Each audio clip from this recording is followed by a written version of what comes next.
What's going on, people? We are back at it again with another episode of RCC Studies. I am John, and this I'm is... Ramon. All right, this week we're going to be in the book of Jonah. So you guys know that we've been tracking our way through the minor prophets. It's a total of 12 of them, and we're in Jonah this morning. So, Pastor V, can you read our passage, and then we can get right into it? Yeah, so we're going to look at Jonah chapter 4. Let me read that.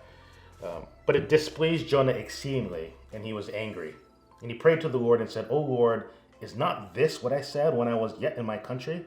That is why I made haste to flee to Tarshish. For I knew that you are a gracious God and merciful, slow to anger and abounding in steadfast love, and relenting from disaster. Therefore now, O Lord, please take my life from me. For it is better for me to die than to live. And the Lord said, Do you do well to be angry? Jonah went out of the city and sat to the east of the city and made a booth for himself there. He sat under it in the shade till he should see what would become of the city. Then the Lord God appointed a plant and made it come up over Jonah, that it might be a shade over his head to save him from his discomfort.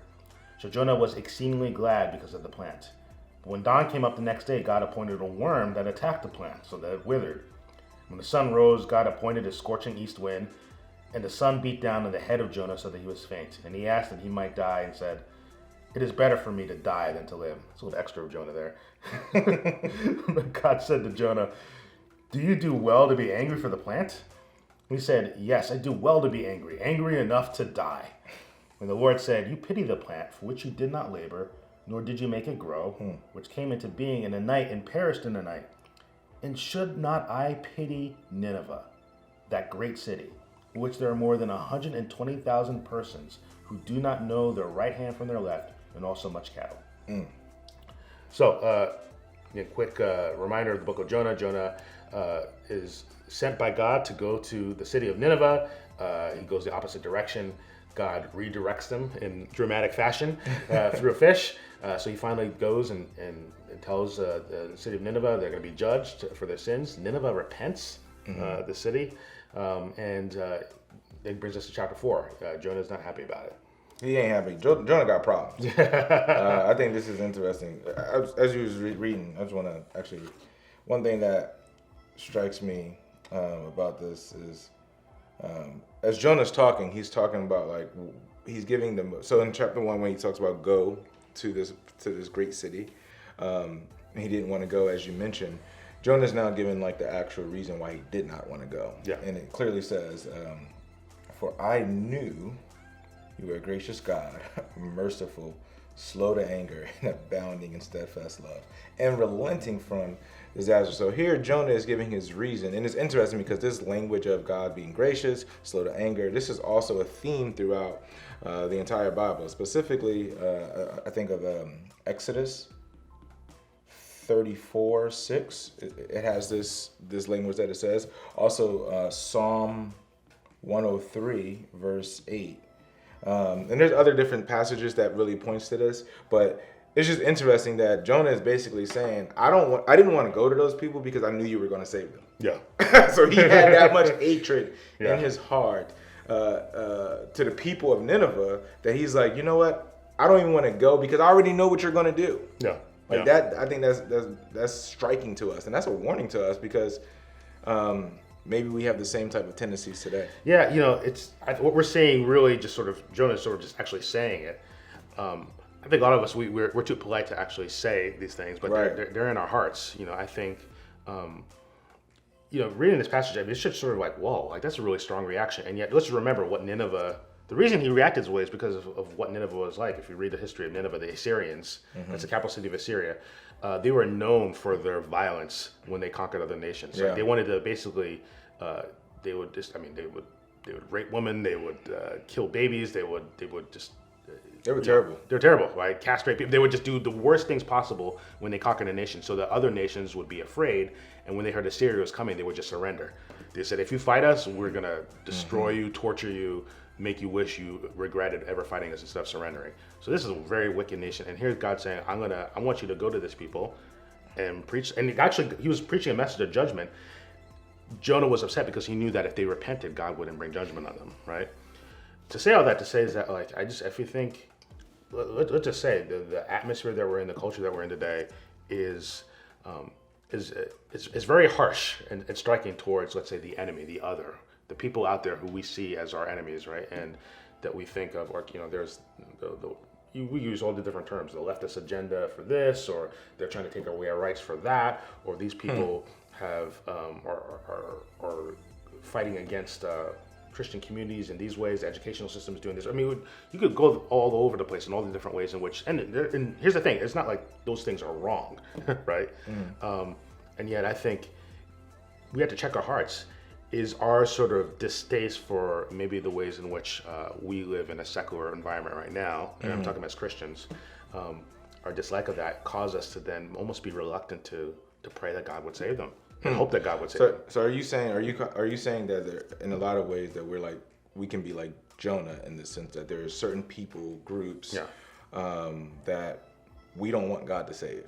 Is that yeah? And I don't think we would say that, but I think our lack of willingness to initiate towards them, to move into their spaces, to where they're at, that we tend to be more isolationist, and even, I mean, I think there's a strong sort of like, I think what this gets into I think some of the ways in which we view end times and other things.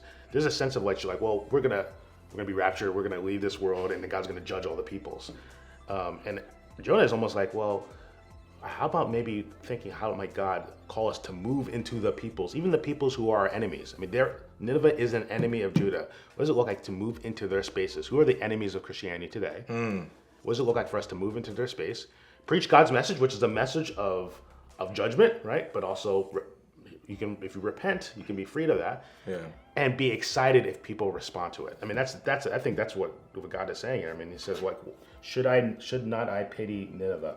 It's like, why wouldn't you want that to be the response? Why are you upset? You should not be upset over that. The fact that you chose a plant over someone created the image of God. Right. Someone who created an image of God, and people who created an image of God who have sinned greatly, right? And yet God said, and yet, why would you want me to give them a message by which they might respond and not face my judgment? I was going to say that. I think we're more excited about God judging sometimes than God saving, if we're really honest. Right. And I was going to actually just point that out and say that, like, yeah, he cares more about the plant than he actually cares about, 120,000 persons. I mean, that's a great mission field, right? To go out and share the gospel and build relationships. Another thing too that I just think about Jonah is just strikes me is just his mental state. Like his mental capacity is just very interesting to me. Like, I mean, I see here, like, I do well to be angry enough that I die, right? Yeah. Is it better for me to die than to live? Yeah.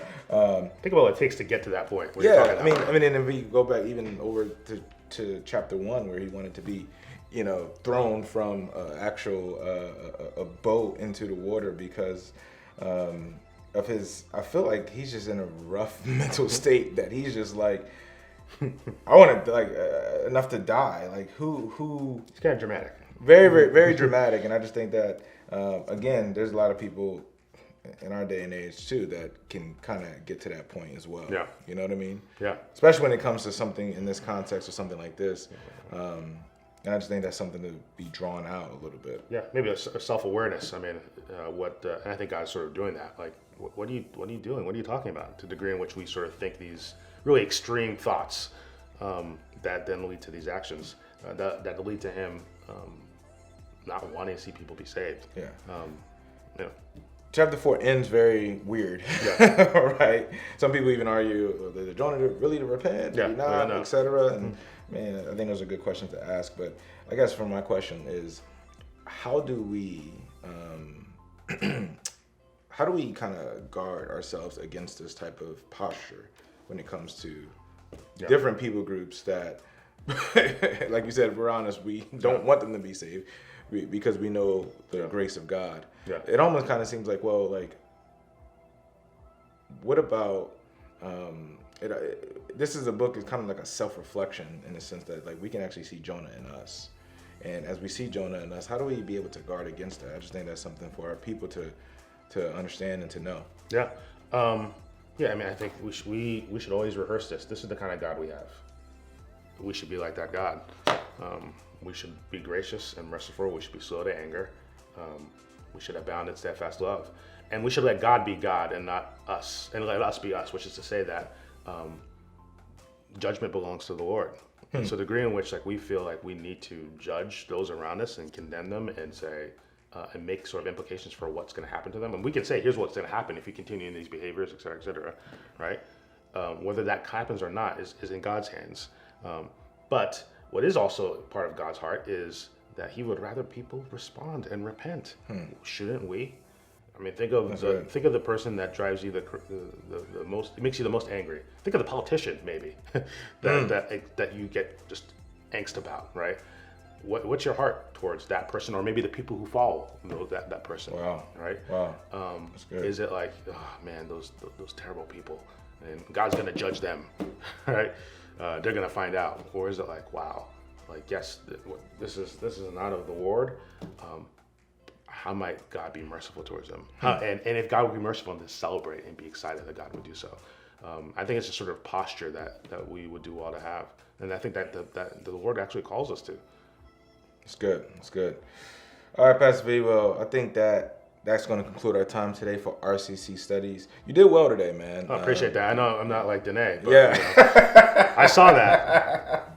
I saw that. I just wanted to throw some shots in. I was like, man. No, she's good. She knows what she's doing. I wonder how V's going to take this. But it's all good. But you did good. You did good. I appreciate you probably that. learned some stuff from her in order for this video. Thanks for letting me in the room. I appreciate that. I appreciate that. All right, man. Well, there you have it. Jonah is a really great book. It's only 4 chapters long, really, really short. It's really relevant to us, and it's also challenging. It's something that Pastor V always says. So we encourage you to read through the entire book. You'll find some striking things in there, some things that's a little weird, some things a little like, huh? But we encourage you to be able to read it. And always remember that God is gracious. He has steadfast love. He's abounding in it. And he's compassionate, and he's slow to anger. That's the God that we serve, and that's the God that we want people to serve, all people, all types of different people from different tribes, different nations, and that's why we preach the gospel message. So, all right, well, there you have it, folks. RCC Studies. I am John, and this is Pastor V. If this was encouraging to you in any way, please like, share, comment, get in the comments. We'd love to be able to talk with you. Until next time, love God, love people. We are out. Peace.